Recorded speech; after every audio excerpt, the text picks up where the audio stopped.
Jadi kami jangan mancing kami selaku umat Islam di Garut bereaksi, pemancing. Terus saya tadi tidak setuju, sangat tidak setuju dengan perkataan jangan sampai membuat kami bereaksi. Pak, kalau saya mau, saya bisa Satpol PP, saya bisa mengumpulkan.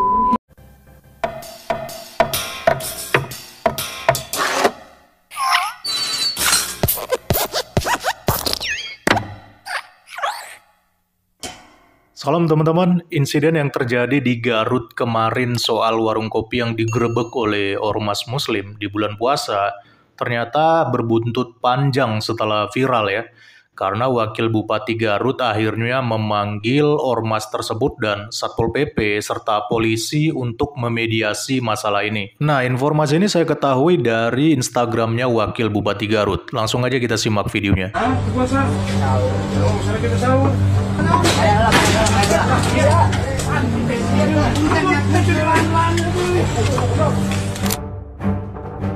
Jadi di lain waktu mungkin nanti bisa berbicara ke teman, ke rekan-rekannya. Dan saya harap ini yang terakhir. Siap.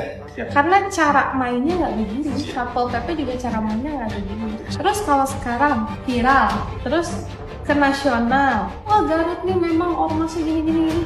Nanti ada yang mau investasi ke sini alergi, Pak. Jadi harus diketahui bersama bahwa satu sama lain itu saling menanggung nasib satu sama lain, bukan cuma berarti bupati atau wakil bupati.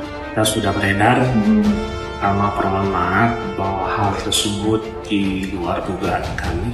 Mungkin untuk hari Rabu teguran buat saya dan rekan-rekan itu baru terjadi seperti itu. Nah kalau misalnya Garut terkenalnya ormas yang meresahkan, anarkis dan segala macam, bahkan kan yang diviralin. Kalau udah diviralin kita harus hati-hati sekali gitu ya. Saya khawatir justru makin kuatlah identitas Garut sebagai kota yang tidak ramah investor. Tapi terlebih daripada itu, saya terima kasih Bapak dan Pak Laksa dan kawan-kawan mau ikut membantu. Tapi mungkin nanti lain waktu jika ingin kolaborasi harus sama langkahnya, sama caranya, sama polanya. Tinggal saling memperbaiki diri. Pak Satpol PP juga beserta jajaran ya, mungkin nanti kalau ada yang begitu silakan aja tegas, karena sekarang kalau udah berhadapan sama kamera netizen tuh susah gitu, yang kena kita sih. Dan yang ke depan kalaupun ada tindakan itu yang memiliki kewenangan kan KPP, TNI Polri juga di belakang kami, jadi KPP yang ke depan, TNI Polri yang di belakang. Nah nanti rekan-rekan pun kalau ikut itu dibatasi. Prinsip kami tegas, tepat, tapi humanis. Hari ini ekonomi lagi sulit. Orang ketika ada pembatasan waktu, ada beberapa sektor yang memang dia terjun drastis. Kita akan membuat pasal tambahan, tapi tetap dengan tidak menciderai akidah itu sendiri gitu ya. Bukan berarti, oh jadi boleh makan di luar, enggak. Operasional mungkin ditambah, tapi caranya gimana itu sedang dirumuskan oleh Pak Bupati dan jajaran Pemkop ini. Pun saya juga sebagai yang muda di sini, saya sangat menghormati orang-orang yang lebih senior daripada saya. Cuman hari ini saya punya tanggung jawab untuk menjadi pemimpin yang baik di Garut, membuat semua masyarakat baik. Jangan hapunten ya, abi upami ayah kata-kata yang kurang berkenan. Salam teman-teman yang lain mohon sampaikan. Pertama saya kecewa, tapi kedua saya memaafkan. Dan ketiga juga saya meminta maaf. Ya. Jadi dari percakapan ini jelas ya bahwa di Garut ternyata memang ada perda larangan buka warung di siang hari selama bulan puasa. Tapi jujur saya bingung melihat Wakil Bupati di sini terkesan hanya omon-omon tanpa ada tindakan tegas. Karena ngapain gitu ya Wakil Bupati ikut-ikutan juga minta maaf. Lah dia minta maaf untuk apa? Yang salah itu kan ormas yang melakukan tindakan anarkis dan harusnya mereka ini yang perlu ditertibkan dan didisiplinkan. Bahkan kalau kita melihat perwakilan ormas yang datang ini ya menghadap Wakil Bupati ini, dia itu minta maafnya itu dengan gestur tubuhnya yang terlihat santai dan terkesan sepele loh. Lagian kita juga tahu lah teman-teman ya, seluruh Indonesia bukan hanya Jabar doang nih, perputaran ekonomi itu sekarang lagi lesu. Tapi malah bikin perda-perda yang menyusahkan pedagang untuk cari nafkah. Tambah lagi ormas-ormas yang meresahkan pun marak di negara ini. Akhirnya ya investor-investor asing pun mikir 1000 kali kalau mereka mau investasi di negara ini. Ya kalau tidak ada tindakan tegas terhadap mereka, ya jangan harap 2045 itu ada Indonesia emas, yang ada malah Indonesia cemas. Sekarang mari kita coba lihat video yang lainnya teman-teman. Kami dari aliansi langsung bisa bertatap muka khususnya dengan Pak Bupati, dengan Ibu Wakil Bupati. Jadi kami jangan mancing kami selaku umat Islam di Garut bereaksi. Mancing. Kalau dengan yang non-muslim, alhamdulillah di aliansi udah bertemu dengan HBB, terus PBB udah ketemu, udah tidak masalah dengan yang non-muslim. Tapi masalahnya dengan muslim itu sendiri.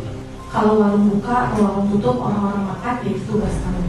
Cuman highlightnya hari ini adalah tentang kekerasan, yang mana ujungnya adalah membuat citra Kabupaten Garut menjadi buruk. Apakah sudah connect ke situ atau belum? CNA sudah connect ke situ? Kalau misalnya dengan tindakan anarkis, citra Garut turun, ke depannya gimana? Terus saya tadi tidak setuju, sangat tidak setuju dengan perkataan jangan sampai membuat kami bereaksi. Pak, kalau saya mau, saya bisa saya bisa menghubungi orang dunia. Tapi apakah itu citra wakil bupati yang bagus? Saya harus punya komunikasi yang bijak dan tidak melukai siapapun, semarah apapun saya. Saya marah loh Pak, sebenarnya kejadian ini. Saya bingung, Cina masih bisa senyum-senyum. Kalau Bapak ngamuk, ini salah, terus Bapak beserta rekan-rekan kamu, ya tujuannya berarti ormas itu untuk membuat hal-hal yang destruktif dong, bukannya untuk membangun. Kalau kayak gitu mending bubarin Pak. Kalau punya niat jelek mah, kalau justru dipakai untuk menyalahgunakan, kalau justru dipakai untuk membenarkan aksi-aksi yang tidak benar, buat apa berdiri? Harusnya paham kenapa kami sangat memperhatikan.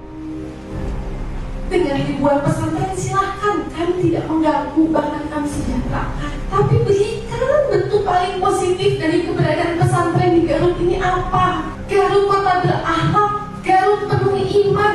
Pengamalannya tuh gimana? Manifestasi itu gimana? Bukan dengan karena di Garut banyak pesantren jadi banyak anak nggak jago, berlandaskan agama.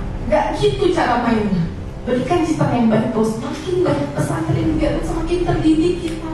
Cara-cara yang kreatif, kolaborasikan dengan anak muda, jadi teladan yang baik. Saya mau minta maaf pada Pak Bupati kalau saya melebihi perannya, tapi aku saya bakal pulang dengan penuh penyesalan kalau ini tidak tersampaikan. Jadi saya mohon ketika hari ini harusnya ditindak tegas kayak gini.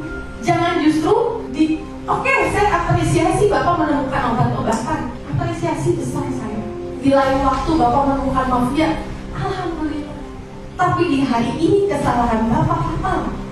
Kalau ada 10 orang di Jajaran yang ngerti agama suruh menilai, caranya salah. Jadi yang saya harapkan adalah mulai ditanamkan pemahaman ke diri bahwa kita ini punya fungsi kontrol sosial betul. Bapak sebagai ormas sosial controlling untuk mereka-mereka yang memang secara sosial perlu dibina.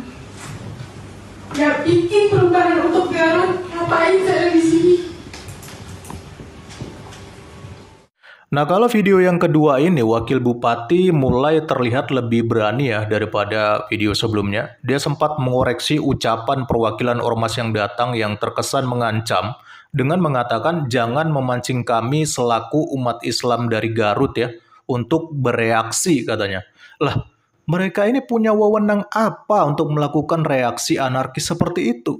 Kalaupun memang perda ini sudah ada, ya sudah diresmikan, ya ini harusnya tugas Satpol PP untuk menertibkan warung yang buka di siang hari di bawah kontrol Pemda, bukan malah tugasnya ormas ya yang anarkis dan tidak ada humanis-humanisnya sama sekali. Jadi saya nggak ngerti lagi ya teman-teman melihat konsep hukum di negara tercinta kita ini. Sudah terlalu sering lah kita melihat pemerintah itu sepertinya nggak tegas oleh tekanan-tekanan ormas.